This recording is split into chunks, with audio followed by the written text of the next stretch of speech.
आज की podcast video Sapna Chaudhary के फेवर में है, यानी कि स्नैपी गर्ल के फेवर में है। स्टार्टिंग में ही बता रही हूँ, जिन लोगों को अगर कुछ प्रॉब्लम है और जो लोग उनको नफरत करते हैं या देखना नहीं चाहते या किसी भी तरीके से गलत समझ रहे हैं, वो चाहे तो इस वीडियो को भी छोड़ के जा सकते हैं, क्योंकि बहुत ज़्यादा उनको आग लगने वाली है। सारी बातों को क्लियर करते हुए मैं बोलूँगी, क्योंकि लोगों को बहुत ज़्यादा कन्फ्यूज़न अभी हो रहा है कि इस कंट्रोवर्सी में आखिर चल क्या रहा है। दरअसल जो सपना है, उनके ऊपर उनकी बुआ सास की, छोटी बुआ सास की बहू यानी कि रेखा ने कुछ एलिगेशन लगाए हैं। अब रेखा कौन है?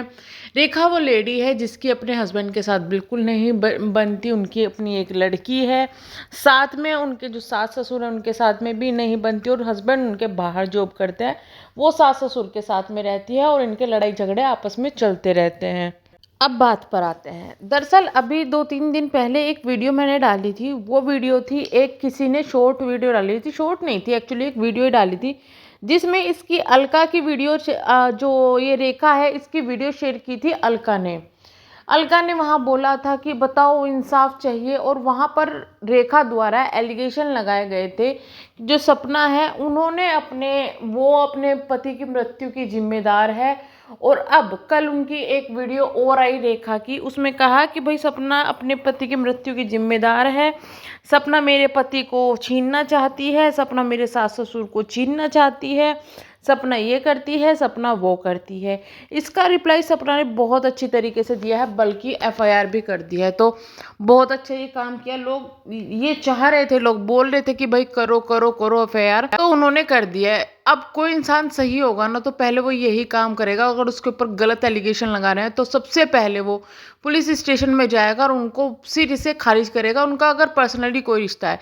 अगर यूट्यूब पर ही एक दूसरे को एलिगेशन लगा रहे हैं तो पहले यूट्यूब पर उस चीज़ की सफाई दी जाएगी और फिर जाकर एफआईआर होगी। लेकिन अगर जो रिश्तेदारी हैं वे एलिगेशन कुछ गलत लगा रहे हैं तो पहले एफआईआर या आपस में बात की जाती है।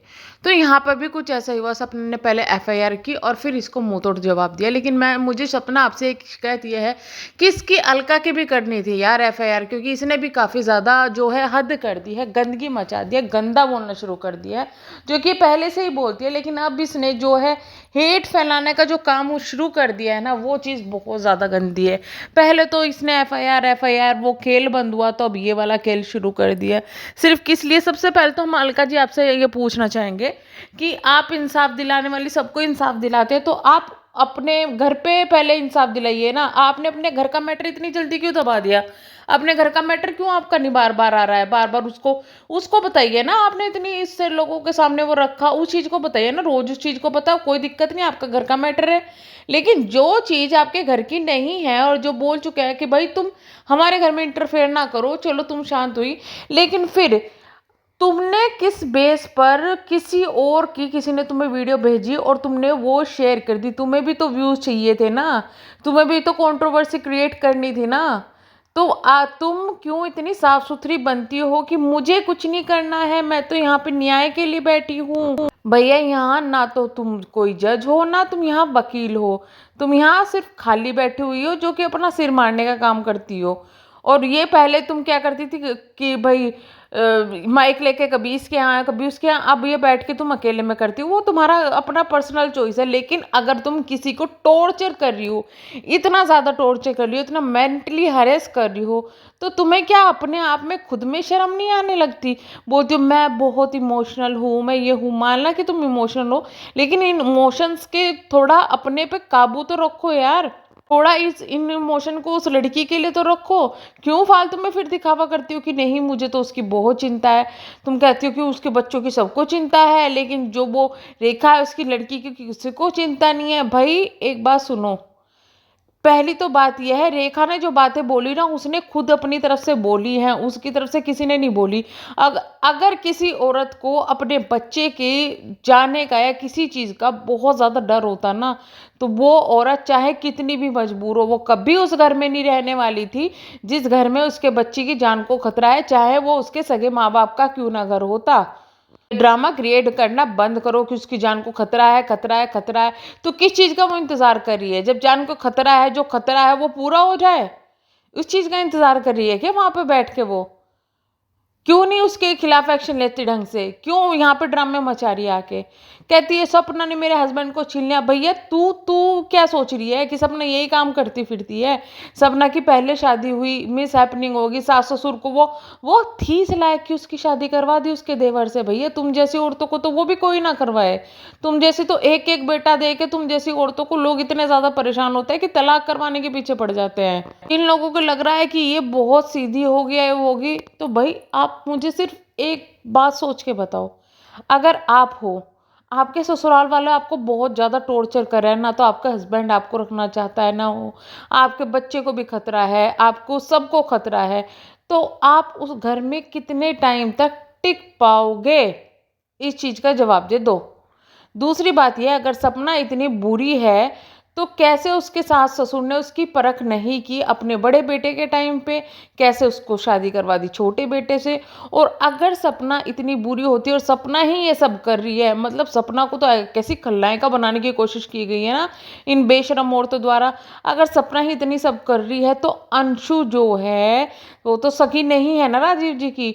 अंशु कैसे वहां पर रह रही है? सपना सबसे पहले अंशु को बाहर निकालती। जो ये चंट औरतें होती है ना जिनको जो ये सब चीजें करती है वो क्या करती है, सबसे पहले उसको बाहर निकालती है घर से। जैसे कोई ननंद होगी तो उससे रिश्ता तोड़वा देंगी या फिर कुछ ऐसी चीजें करती है। लेकिन वो तो सगी ना होकर भी अंशु को सगी भाभी की तरह प्यार करती है, अपने पास रखती है। अंशु को कैसे निभा रही है वो औरत, यानी कि सपना अगर वो इतनी बुरी है तो वो कैसे निभा रही है? तुमसे तो अपने सास ससुर से ना निभे, तुम ननद से क्या निभा लोगी? ये बोलती है मैडम रेखा जी कि जो राजीव जी है उनके मर्डर हुआ है, पहले सूरज जी का भी हुआ था और अब ये मेरे पति को छीनना चाहती है। तू तब धनिया बो रही थी जब सूरज जी के साथ ऐसा हुआ था, तब तूने क्यों नहीं एक्शन लेने की कोशिश की? तब तू क्यों नहीं बोली? उसके बाद जब राजीव जी के साथ में ऐसा हो गया, तूने ये फोटो दिखा दिखा के उनके जो ड्रामे किए थे तब भी क्यों नहीं तू बोली? अभी क्यों तेरी मुंह खुल रहा है? तुम लोग उस वक्त धनिया बो रहे थे क्या बैठ के सारे कि चलो हो रहा है जो होने दो होने दो। और तुम अपने पति की गर्दन पकड़ो, अगर तुम्हारा पति ऐसा है तो। तुम सपना के पीछे क्यों पड़ गई भाई? अपने पति को भी रोको ना। अगर तुम्हें तुम्हारे पति पे इतना शक है तो उसको रोको। दूसरों पे क्यों? जो लड़की अपनी जिंदगी में हंसना खेलना सीख रही है उसके पीछे तुम पड़ गए, कभी उसकी एज के पीछे पड़ गए, कभी कुछ कर क्या? भाई तुम्हें उसकी एज से क्या लेना है? चल नहीं है वो 25 की है, वो 30 की, तो तुझे क्या लेना है भैया? और तुम जो ड्रामे कर रही थी, मेरी सास ने तो कहा सपना मेरे घर में कभी नहीं आ सकती। भाई सपना ने स्टार्टिंग में ही मना कर दिया था कि तीसरी शादी का कोई चक्कर वक्कर नहीं है। अगर वो किसी से करना भी चाहेगी तो दुनिया में कोई उसको रोक नहीं सकता, और ये उसका अपना पर्सनल डिसीजन होगा। इसमें कोई किसी को हक नहीं है कि उसको जज करे। तुम्हारी सास ने कुछ ऐसा नहीं बोला, अभी भी ये बोला कि तेरी और उसकी एज में तो बहुत फर्क है, शादी की तो बात कहीं पर आ जाएगी। सपना की एज 25 है, उसकी 35 साल है, तो कहाँ पे शादी की बात आ जाएगी यार? कुछ तो मतलब एक बार तो पहले तुम अपनी सास से बैठ के स्टेटमेंट दोनों मिला लो, फिर ये चीजें करना कि भाई तुम्हारी सास से बनती है किसकी नहीं बनती। और जो चीजें देखने में भी समझ में आ रही है ना, तो उससे भी ये समझ में आ रही है कि सपना जो है वो रिजर्व टाइप की है। वो अपने सास ससुर से अपने परिवार से ज्यादा मतलब रखती है, पर वो सबकी जो उसके घर में आते हैं उनकी इज्जत करती है। और उसी इज्जत के जरिए उसने अपनी जो बुआ सास है उसको भी इज्जत दी, जो कि इस मैडम को रास नहीं आई। इसकी सास ने इसके सामने तारीफ कर दी होगी तो इसको जलन हो गई। सब लोग सपना को बहुत ज़्यादा प्यार कर रहे हैं तो इसको प्रॉब्लम हो गई, क्योंकि कुछ औरतों में ना कंपटीशन करने की हद होती है। वो किसी को भी उठा के उससे कंपटीशन करने लग जाएंगे, तो उन्हीं औरतों में से एक ये है। कल कुछ सवाल भी किए गए थे, क्यों पता हो क्यों कटे उसके तार, क्यों कटे? तो तुम्हारी जो रेखा है उन्होंने तो पूरी की पूरी वीडियो बना दी, उसने जब भी नहीं बताया क्यों कटे तार, क्यों नहीं कटे। उससे पूछो ना, यूट्यूब पे बैठ के कोई बताएगा क्या? कौन बताएगा यूट्यूब पे बैठ के? यूट्यूब वालों ने कटवाए हैं क्या तार? भैया नहीं होंगे वो कंफर्टेबल, कैमरे पे कटवा दिए उन्होंने तार। और उनका तो सास ने भी कह दिया कि इसने तो हमें घर से निकालने की कोशिश करी है, घर से निकाल दिया। इसने तो पंचायत भी लगा के बिठा दी थी अपने घर वालों की, यानी कि ये दबाव देती है उन लोगों पर, अपने घर वालों को बुला बुला के दबाव दिलवाती है। उसी वजह से ये टिक पा रही है अब तक वहां पर, नहीं तो ये तो बाहर होती अगर सास ससुर इतने ज्यादा बुरे होते। फिर कुछ पॉइंट आउट किए गए दीवा जी के नाम से कि भाई दीवा जी ने ये बात बोली थी कि हो सकता है कि इस चीज़ से सपना की बेटी को खतरा हो, इस वजह से सपना शांत हो। तो पहली तो बात ये है कि तुम जो ये बोल रही हो कि भाई इस तरीके से तो किसी का तुमने नाम लिया था कि उसको भी इंसाफ ना मिलता, उसके घर वालों को भी मारने की धमकी दी गई थी और ये सब चीजें बोली गई है तुम्हारे द्वारा। तो मैं ये पूछना चाहूंगी कि तुम जैसी बेवकूफ औरत जिसके अंदर इतना दिमाग नहीं है कि क्या कोई इंसान अपने बच्चे की जिंदगी को दांव पे लगा देगा? किसी भी जिस इंसान को खो चुका है उस इंसान के लिए चाहे कितना ही अटैचमेंट हो, पर कोई भी अपने बच्चे की ज़िंदगी को दांव पे नहीं लगाएगा। और बाई चांस चलो नहीं है खतरा, नहीं है, सपना ने सब कुछ कर लिया, तो सपना ने अगर ये बात बोली थी तुम आओ यहाँ पे, तुम सबूत दो, मैं एफआईआर कराने चलूंगी, तुम एफआईआर करवाने क्यों नहीं गई? उसके बाद में तुमने जो ट्वीट किए थे, ट्वीट की भी तो बताओ, फिर वो ट्वीट क्यों हटे तुम्हारे? जब तुमने उनकी डेड बॉडी को डाल डाल के फोटो डाले, सब कुछ करा, तुम्हारे ट्वीट क्यों हटे वो? क्योंकि पुलिस वालों ने तुम्हें कह दिया कि भाई हमारे यहाँ आओ एफआईआर करो। तुमने वहाँ पे पॉइंट आउट किया कि उसके ससुरा उसके घर वालों ने तो लड़के के घर वालों ने पोस्टमार्टम भी नहीं करवाया, जाके उनसे सवाल पूछो। यानी तुमने तो उनके माँ बाप, सपना, सब पे सवाल उठा दिए। तुम एक सच्ची, बाकी सारी दुनिया झूठी, उसके घर वाले झूठे, सब झूठे। बस इसको पता है कि जो है मृत्यु हुई है उनकी और इस तरीके से हुई है। एक दुनिया में यही सच्ची है और सब बाकी दुनिया में झूठ है। इसने पॉइंट आउट उठाया कि तुम्हें वो तो दिख रही है, सपना की बच्चियां तो दिख रही है, उसकी बच्ची नहीं दिख रही। भाई बात सुन, सवाल लोगों ने इस चीज पे उठाया था कि सपना के बारे में क्यों बोला, सपना के बारे में नहीं बोलना चाहिए। और अगर इतने बड़े स्टेटमेंट दे रहे हो तो उसका सबूत दो। सिर्फ लोगों ने इतना बोला था, बाकी लोगों ने कुछ नहीं बोला। किसकी जान को खतरा नहीं है, ये नहीं है, वो नहीं है। अगर जान को खतरा है तो एफआईआर करवाओ। लेकिन अगर तुम्हारे पास सबूत नहीं है सपना के खिलाफ और जो बकवास कर रही हो, तो उसका तो तुम्हें भुगतना पड़ेगा। और तुम सुनोगे फिर बैठ के यहाँ पे यूट्यूब पे भी और सारी जगह सुनोगे तुम। ये सब चीज़ें दरअसल जो हुई है ना, ये सपना पे एलिगेशन लगाए हुए हैं, ये सब यूट्यूब की उपज है। बहुत से लोग हैं ऐसे जिन्होंने ये सब चीज़ें बोली हैं और ये चीज़ें उसके दिमाग में गई कि चलो मैं इस चीज़ों को फ़ायदा उठाती हूँ। लेकिन उन मैडम को शायद ये नहीं पता था कि उनके ही ऊपर कितनी ज़्यादा भारी पड़ जाएगी ये चीज़ें। और मैं कहती हूँ एफआईआर हुई है ना, एक के ऊपर हुई है, दूसरे के ऊपर भी होनी चाहिए। जिसको इतना ज़्यादा शौक है ना एफआईआर एफआईआर एफआईआर, ये दुनिया में सबके ऊपर करवाती है। जो ये किसी को नहीं छोड़ेगी, सबके ऊपर करवा देगी।